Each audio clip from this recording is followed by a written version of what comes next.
So a bit of history on trade. So the General Agreement on Tariffs and Trade was created after World War II. It was created to for trade policies and to negotiate. And then the World Trade Organization was created after the General Agreement on Tariffs and Trade. It was based in Geneva, Switzerland. It was created to manage and monitor new trade agreements, facilitate trade discussions, and help settle trade disputes. So 164 member countries for that. And then trade has increased over the last couple of decades as a percentage of world GDP.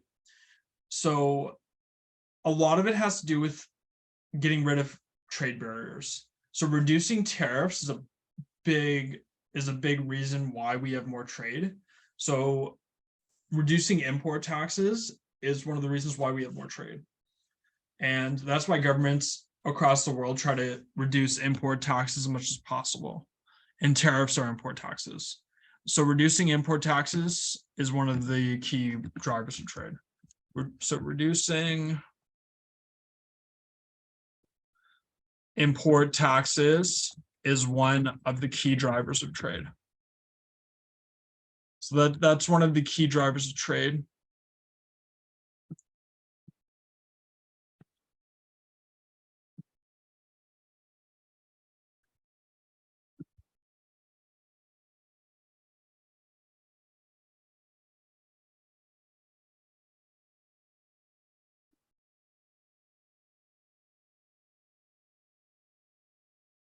And then regional trade agreements started taking place between neighboring countries or countries who are major trading partners.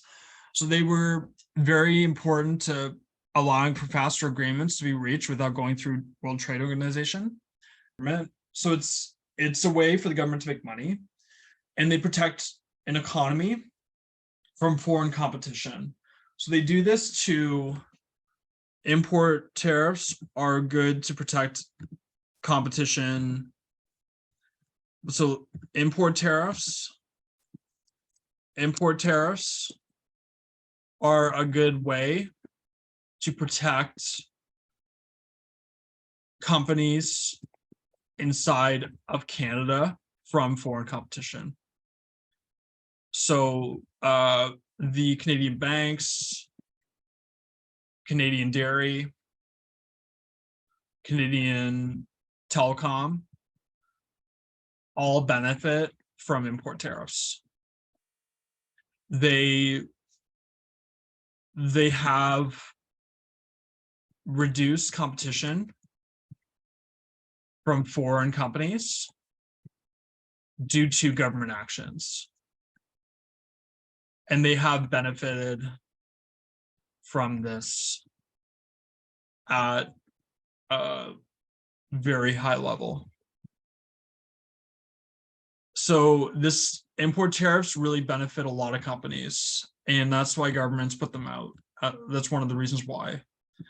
And also governments also make money. Governments also make a lot of money collecting import tariffs. So the key reasons for import tariffs are more money for the government and protecting domestic competition, protecting companies inside of our country from foreign competition.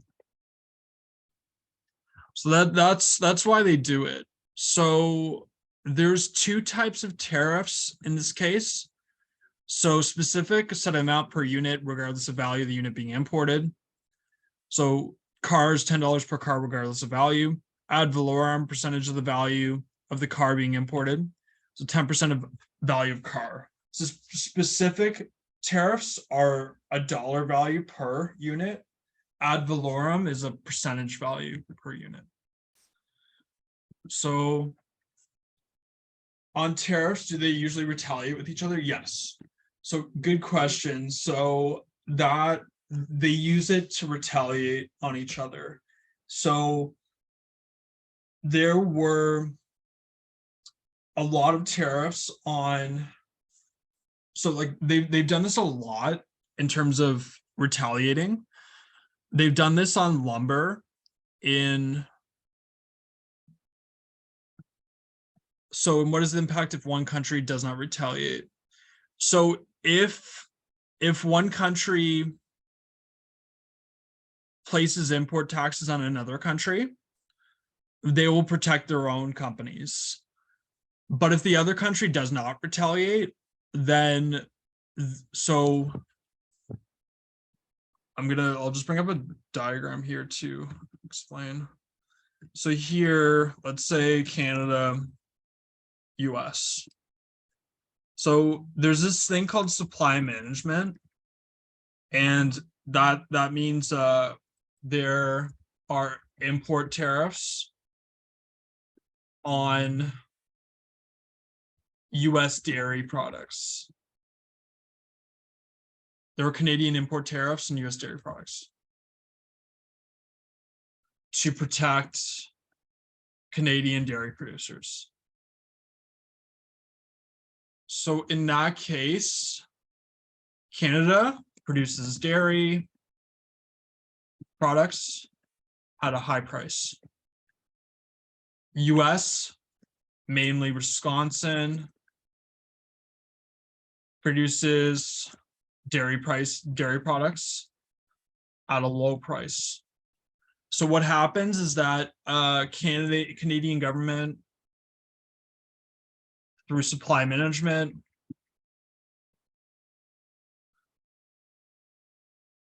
places import tariffs on US dairy products to protect Canadian dairy producers. Canadians only, like mostly, just buy Canadian dairy products because the US dairy products are too expensive due to the tariffs. So the government does this to protect Canadian dairy producers. So if the Canadian government did not place import taxes on US dairy producers, Canadian dairy producers would go out of business and not be able to compete because they produce dairy at too high of a price. So then in the US, based on Canadian retaliatory tariffs,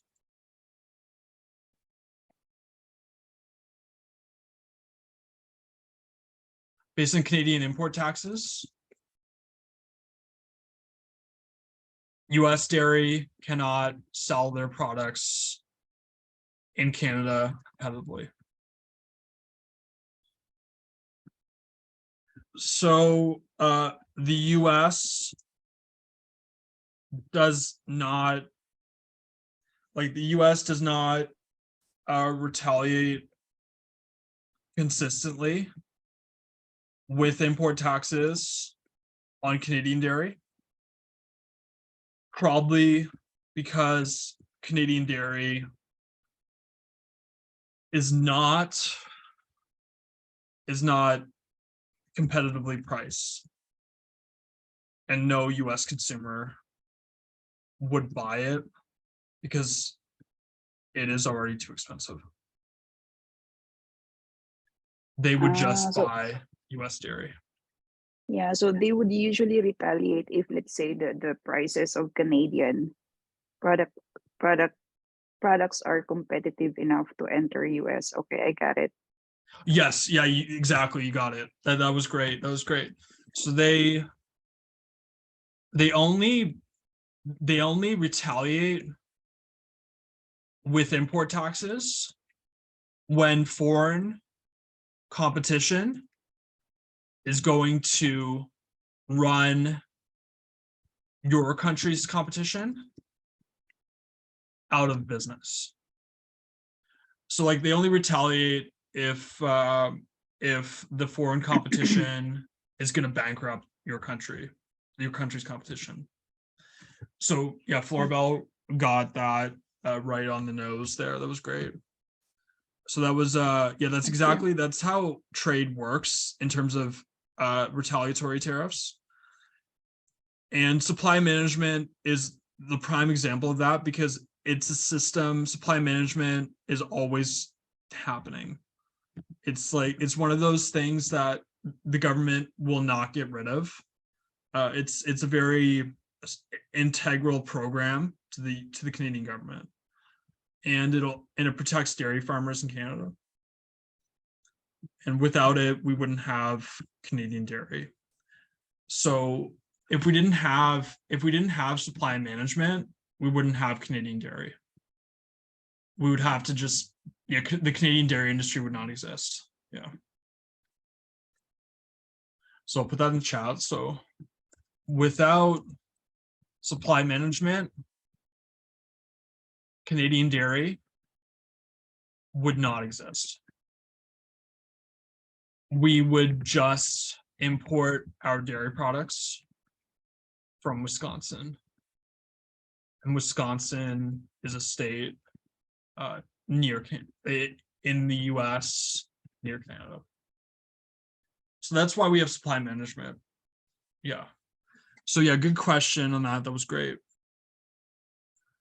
So let's get back to the material here. And I'd recommend study the so like from the US had tariffs against, so the US had import taxes against Canada in the period of 2017 to 2019. I recommend researching that and let me know what you find. So they had import taxes against Canada in that period. Just let me know what you find about that. That was a big issue because the US was retaliating. As Florbell said, the prices, Canadian products were just too cheap compared to the US products. So they were running a lot of the US businesses out of business. So it's very similar to the supply management example, that the products were too low in price and the US couldn't compete with those low price products. So it was similar to supply management example. So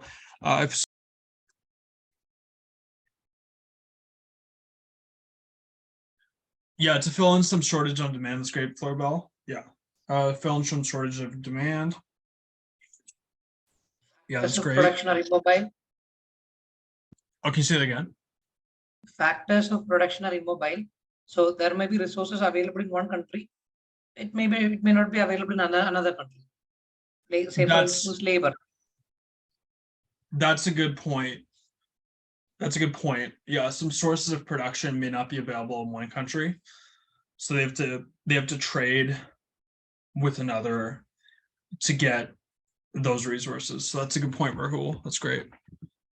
And then Piyush said product cycle theory, market imperfect theory. Kurt Frick said technological abilities. That's great. Sarin theory of comparative advantage. Yep. So specialization is really important. If one country specializes in producing one good and another country specializes in producing another good, and then they trade, that's more efficient than one country trying to produce everything. Next, economic goods and services, economic growth, political and diplomatic considerations, in search for less costly labor production. That's great. Yeah, all good examples. Yeah, so all those would would factor into that. So yeah, good job everyone on that. That's great.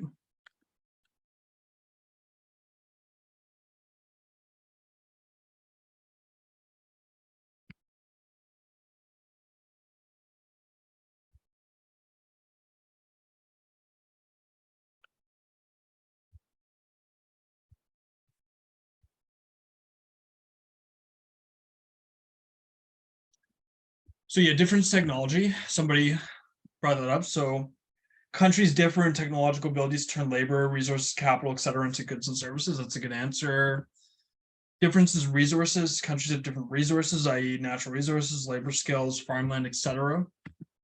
Differences in demand. Individuals in different countries have different preferences, levels of demand for certain products. That's great.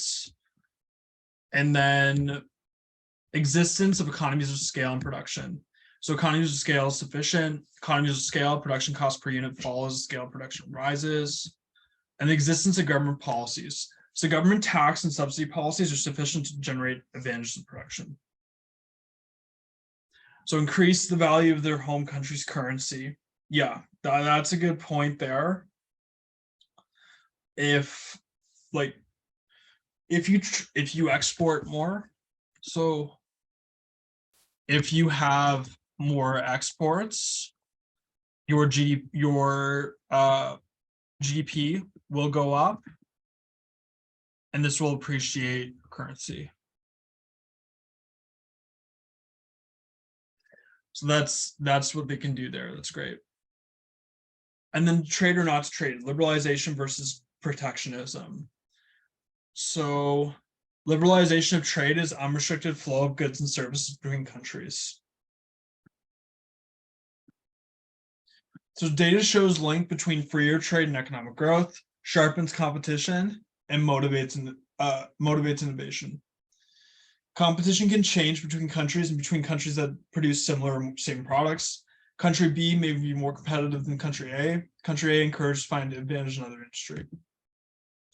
Within the same country, company B can become more competitive than company A producing a particular product. Company A encouraged to focus on other products, etc. And then protectionism is import taxes. So what the US was doing in 2017 and 2019 was protectionism. What Canada is doing with supply management is protectionism. So anytime you put up, supply management would be protectionism. 2017, 2019 tariffs on steel and aluminum from Canada is protectionism. So any of that would be under protectionism here. So any of that would be under protectionism. So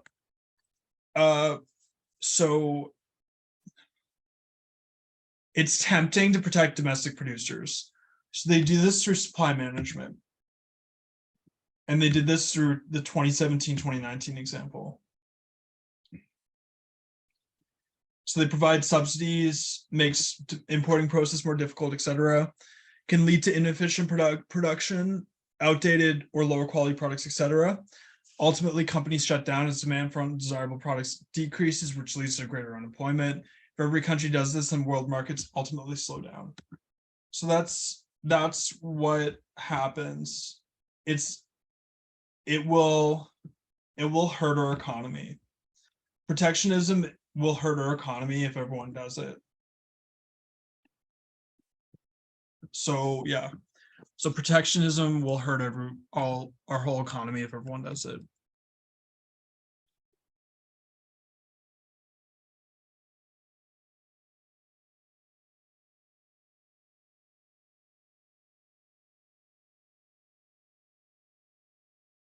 And the comparative advantage, can we trade? And what do we trade and with whom? So absolute advantage. Country A is better at producing watches and country B is better at producing microchips. They can each produce products they're good at and then trade with each other. What if a country doesn't produce anything better than anyone else? Comparative advantage. Each country produces whatever they're best at, even if they don't do it at any better than anyone else. So focusing on production on your biggest strengths and then trading still benefits everyone. So countries don't need to waste resources producing something that isn't one of their strengths, even if they could have produced it better than the country they're trading with. So implications for global business. Trade allows a company access to wider demographic and much bigger level of demand for their product. When determining where to expand the business, considerations need to be made for trade policies and regulations. So trade allows the company better access to resources, so there's more productivity, quality, and innovation products. So what other implications can you think of for trade? What does trade allow for? So what are the benefits of trade?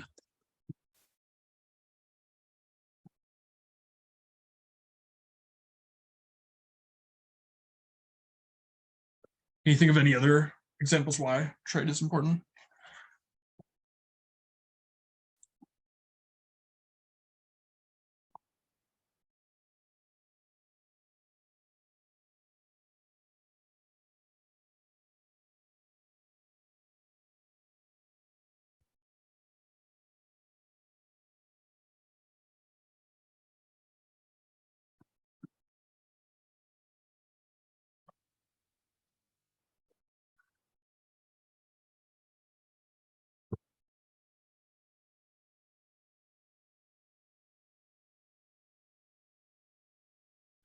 So maintaining good relations with other countries is great. Expansion of trade. So the countries Italy and Holland currently produce cars and computers at the following monthly levels. To Italy, how many computers are equal to the value of one car?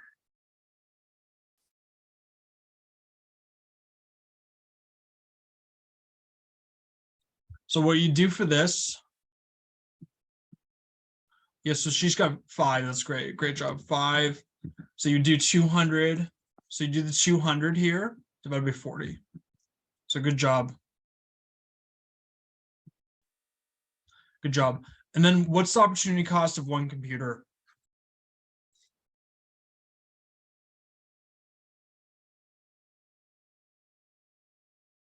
So you do 40 divided by 200. 0.2, good job. So you take this 40 here divided by 200, great work. And then to Holland, how many computers are equal in value to one car? 10. Yeah, good job, 10. And then what's the opportunity cost of one computer?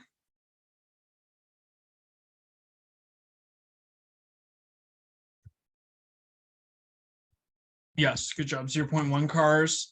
And then while Italy is more efficient than Holland in the production of both computers and cars, they're more efficient in the production of what?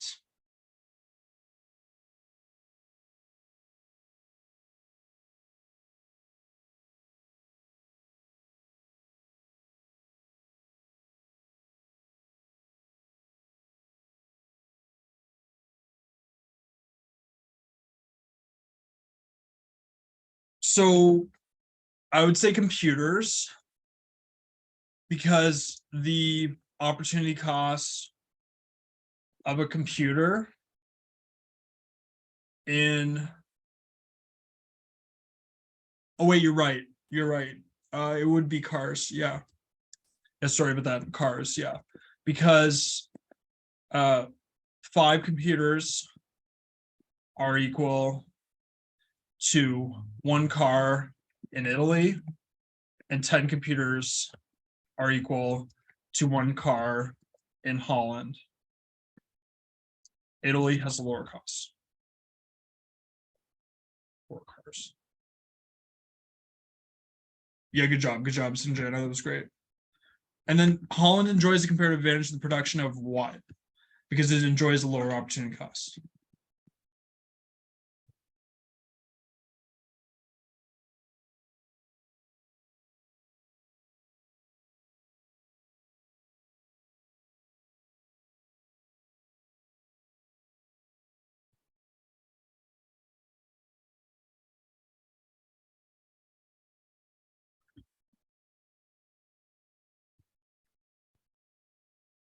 Does Dan want to try some?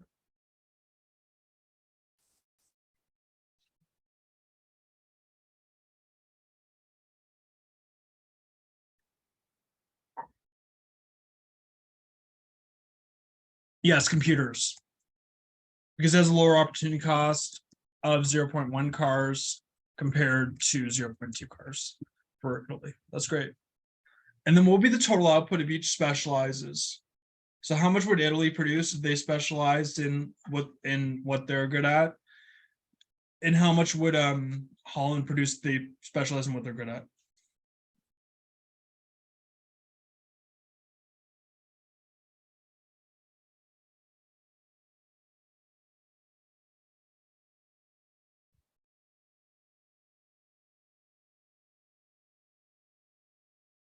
So assume that they spend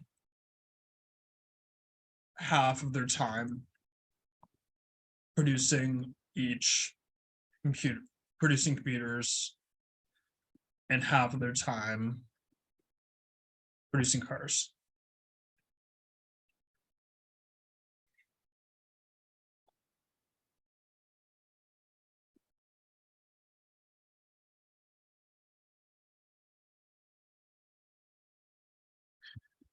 So Italy has an opportunity cost advantage as a comparative advantage in cars. So they would produce 40 times 2, which is 80. Opportunity cost in cars. So comparative advantage in cars.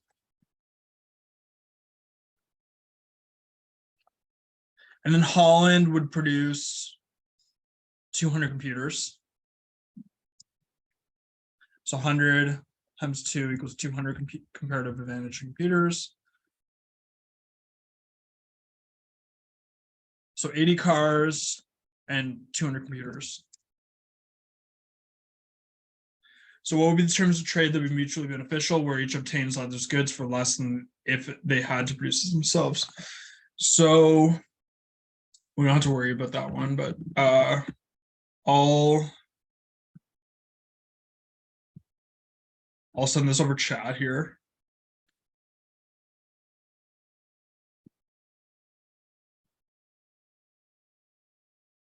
Also, I'll actually answer that one. So Italy would trade their Italy would export their cars to Holland. Holland would export their computers to Italy. So that's what they would do. They both specialize. So I'll send this over.